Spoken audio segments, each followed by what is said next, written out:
السلام عليكم.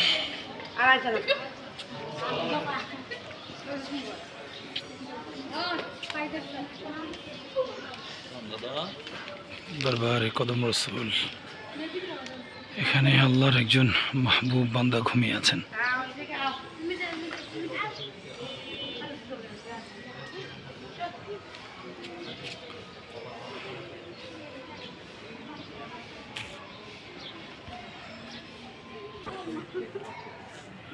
আল্লাহর একজন প্রিয় মাহবুব বান্দা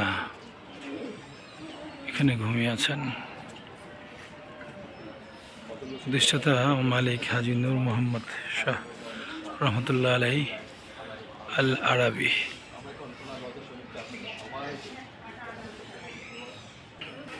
দেখেন, এটার ভিতরে আল্লাহর আরও কিছু মাহবুব বান্দা ঘুমিয়ে আছেন। সম্ভবত কদম রসুল, যিনি আল্লাহর মাহবুব বান্দা, আল্লাহর বিশেষ ওলি, তার খাদেমগণ এখানে ঘুমিয়ে আছেন।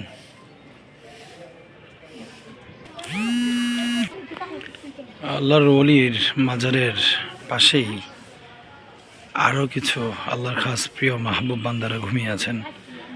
সম্ভব আইডিয়া করা যায় যে আল্লাহর ওলি যখন এই দিন প্রতিষ্ঠা করার জন্য এখানে আসছেন, তার সাথে তার খাদেমগণ রয়েছেন এবং তার খাদেমগণরা তাকে সাহায্য সহযোগিতা করেছেন ইসলাম প্রতিষ্ঠার জন্য। এরপর তারা এখানেই দুনিয়ার মায়া ত্যাগ করে আল্লাহ সুবহানাহু ওয়া তাআলার ডাকে রফিকে আলার দরবারে চলে গিয়েছেন।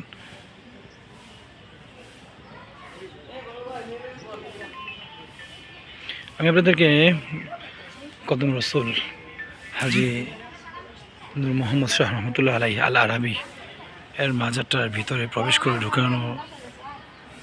দেখানোর চেষ্টা করবেন ইনশাআল্লাহ। আলহামদুলিল্লাহ, আলহামদুলিল্লাহ, আসসালামু আলাইকুম ইয়া আহলাল কুবুর। আল্লাহর প্রিয় মাহবুব ওলি এখানে ঘুমিয়ে আছেন। দেখেন, আল্লাহর প্রিয় ওলি একজন পাগড়ি দিয়ে গিয়েছে, এখানে একজন মাথার পাগড়িটা খুলে এখানে দিয়ে গিয়েছে। দেখছেন, আল্লাহর প্রিয় মাহবুব ওলি এখানে ঘুমিয়ে আছেন। আল্লাহু আকবার, আল্লাহু আকবার, আল্লাহু আকবার। আল্লাহ যেন তাদের উসিলা করে আমাদেরকে তাদের রুহানি ফায়েজ ও বরাকা দান করেন। ওলির মাজারের ঠিক আরেক পাশেই রয়েছে আরেকজনের কবর। আমরা সঠিক জানি না এগুলো কার কবর, খাদেমদেরকেও পাচ্ছি না কথা বলার জন্য। তার নিকটবর্তী কোনো কাছের খাদেম হবেন, আদর্শ সন্তান হবেন। আল্লাহু আকবার, আল্লাহু আকবার। আল্লাহর এই ওলির মাজারের চারপাশেই তার খাদেম, তার হিতাকাঙ্ক্ষী, তার প্রিয় যারা রয়েছেন তাদের মাজার রয়েছে।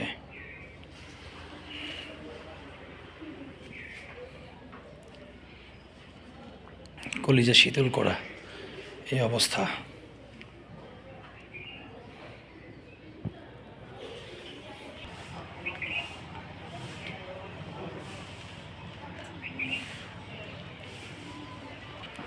এই হলো আল্লাহর ওলির মাজার, হাজি নূর মোহাম্মদ শাহ রহমতুল্লাহ আলাই আল আরাবি, কদম রসুল দরগাহ এই মাজার।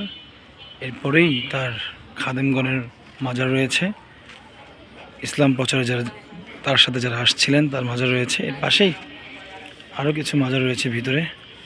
এরপরেই আপনি গেট দিয়ে ঢুকলে প্রথমে এই যে মসজিদ, আলহামদুলিল্লাহ মসজিদ রয়েছে। আসরের আজান হয়েছে, আমরা নামাজ পড়ব। নামাজের পরেই আমরা আমাদের কার্যক্রমে ব্যস্ততায় নেমে পড়ব ইনশাআল্লাহ। আল্লাহ যেন আল্লাহর এই মাহবুব ওলি আউলিয়া এদের রুহানি ফায়েজ বরাক আমাদেরকে দান করেন এবং তাদের উসিলা করে আল্লাহ যেন আমাদেরকে মাফ করে দেন। তারা যেভাবে আল্লাহকে পেয়েছেন, আমরা যেন তাদের রুহানি ফায়েজ বরকার মাধ্যমে আল্লাহকে আমরাও পেয়ে যাই।